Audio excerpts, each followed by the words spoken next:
Надия Мурад. Последняя девушка. История моего плена и мое сражение с исламским государством.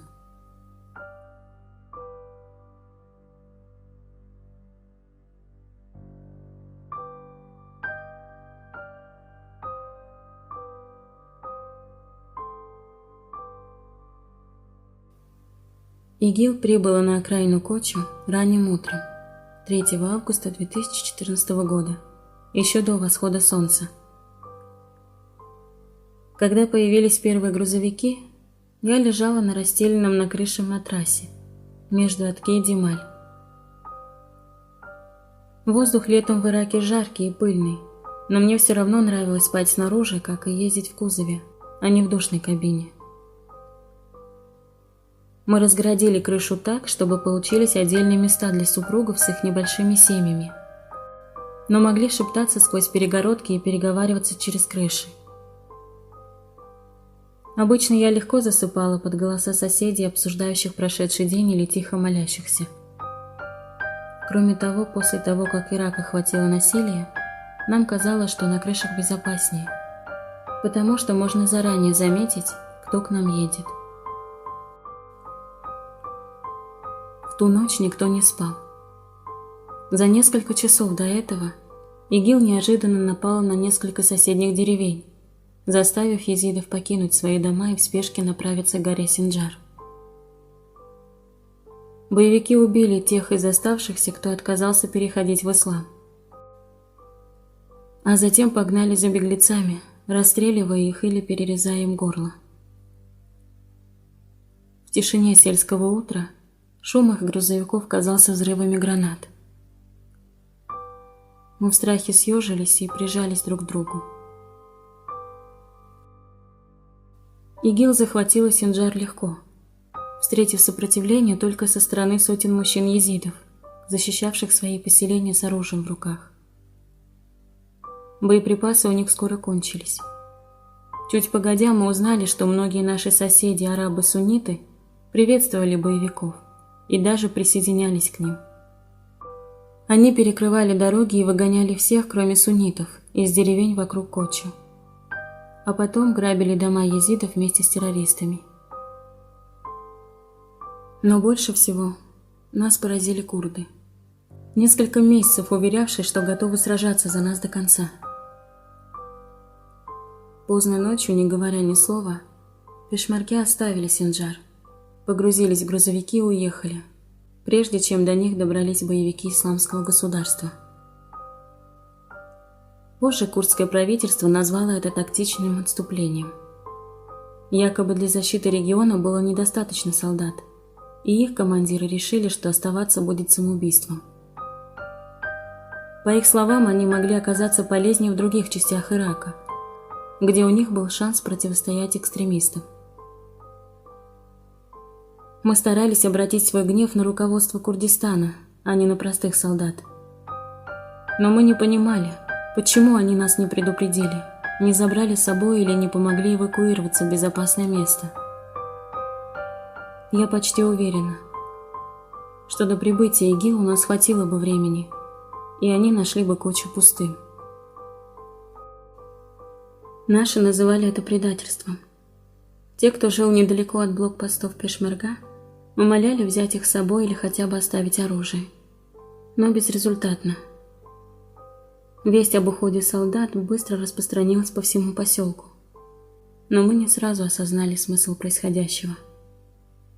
Ведь пешмерга внушали доверие, и многие не сомневались, что они вернутся и выполнят свой долг.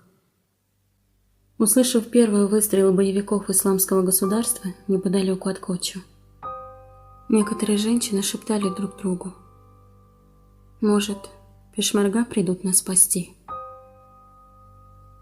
Но боевики быстро заполнили оставленные позиции и блокпосты пешмерга, окружив нас со всех сторон. Планов бегства у нас не было. Игиловцы перекрыли дороги, связывающие южные деревни с горой, в которые уже стекались беженцы.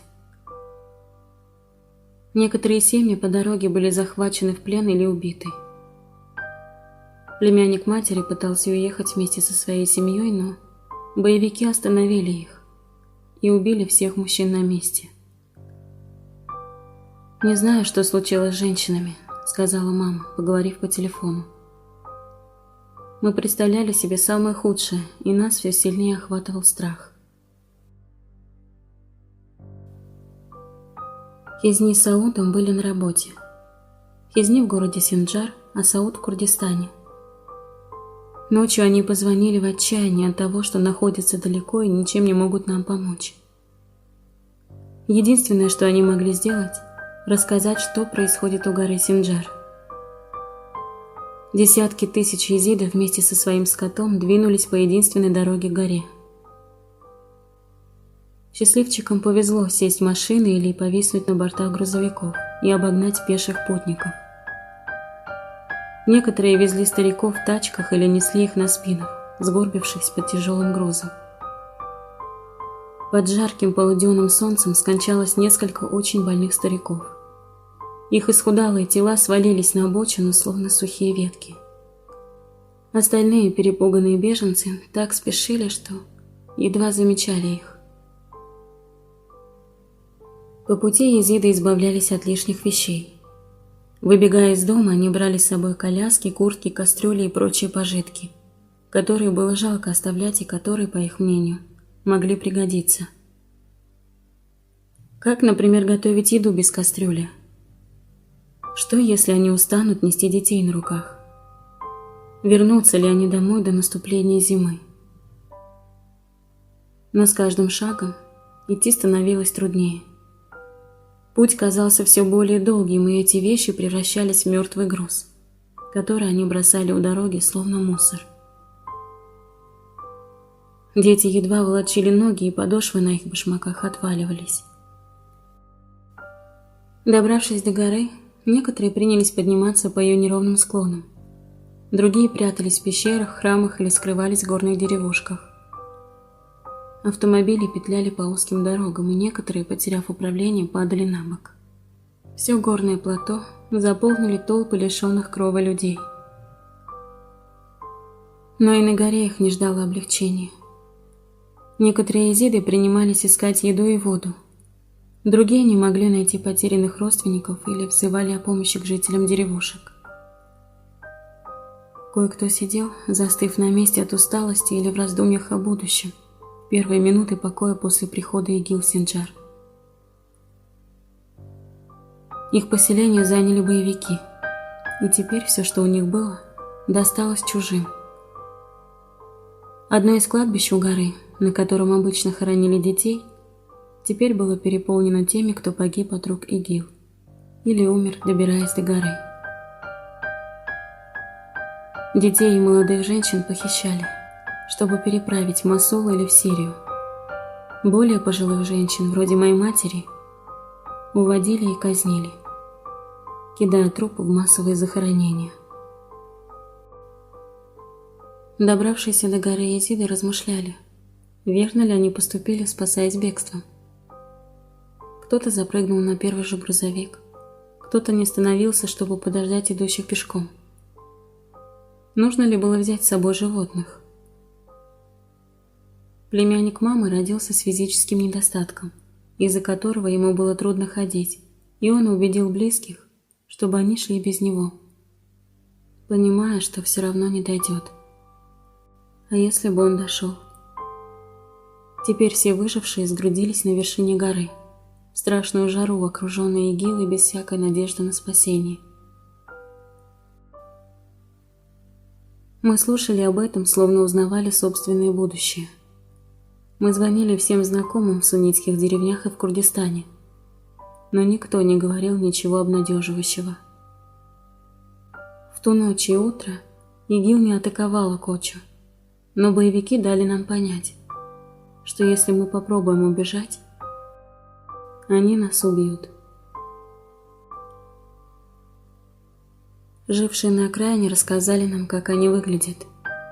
Некоторые носили на лицах повязки, у большинства были бороды.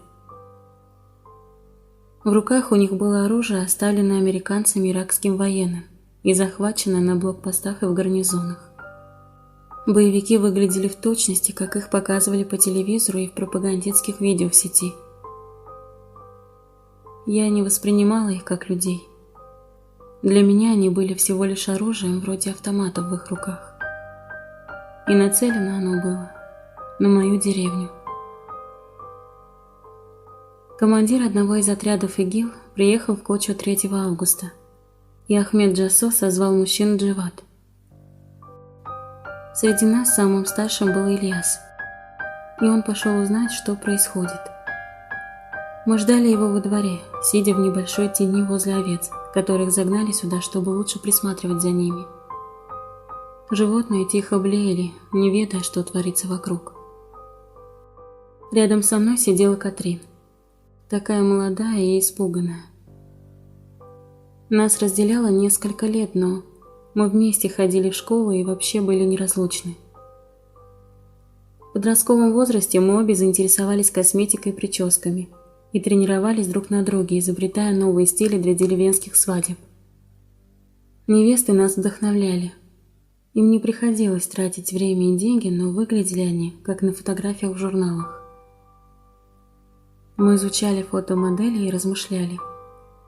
Как она этого добилась? Какого оттенка помаду использовала?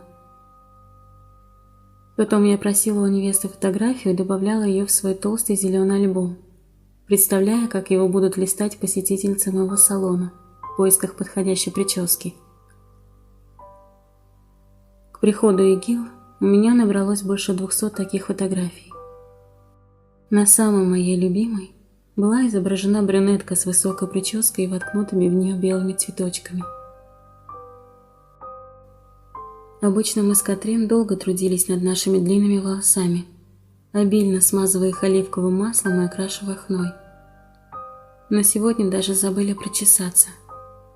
Моя племянница выглядела слишком бледной и молчаливой, и мне вдруг показалось, что я гораздо старше ее. «Не волнуйся, все будет хорошо», — сказала я, сжав ее руку. Так мне говорила мама, и хотя я не верила ей, она внушала надежду своим детям, как и я должна была внушить надежду Катрин. В сад вошел Ильяс, и все взоры обратились на него. Он тяжело дышал, как будто бежал всю дорогу из Джавата до дома, и заговорил только когда немного успокоился. «Даиш окружила Кочу», — сказал он, используя арабское название ИГИЛ. «Уйти невозможно». Командир исламского государства предупредил мужчин в Джавате, что если они попробуют сбежать, их сурово накажут. Он сказал, что 4 семьи уже попытались скрыться, но их задержали, сказал Ильяс. Мужчины отказались переходить в ислам, и их убили. У женщин отняли детей, забрали их автомобили и увезли их дочерей. «Пешмерга должны вернуться», – прошептала мама. «Будем молиться. Бог спасет нас». «Кто-то точно должен прийти к нам на помощь», – сердито сказал Масуд. «Нельзя же просто так нас бросить». Командир сказал, чтобы мы позвонили своим родственникам на горе Синджар и велели им вернуться. Продолжил Ильяс. По его словам, если они покинут гору, их пощадят. Мы сидели в молчании, переваривая новости. Все же, несмотря на все тяготы и опасности, езиды, которые добрались до горы, сбежали от исламского государства. Мы верили, что гора спасет нас от преследований. На протяжении многих поколений езиды прятались в ее пещерах, пили из ее родников и питались финиками и гранатами с ее деревьев. Гору окружали наши храмы и жилища наших шейхов, и мы верили, что Бог особенно внимательно наблюдает за ними. Хизни удалось выбраться из города Синджар и попасть на гору. Оттуда он позвонил и отругал нас за то, что мы беспокоимся о нем. Вы плачете о нас, но на самом деле «Это мы плачем о вас», — сказал он. «Мы-то уже спаслись».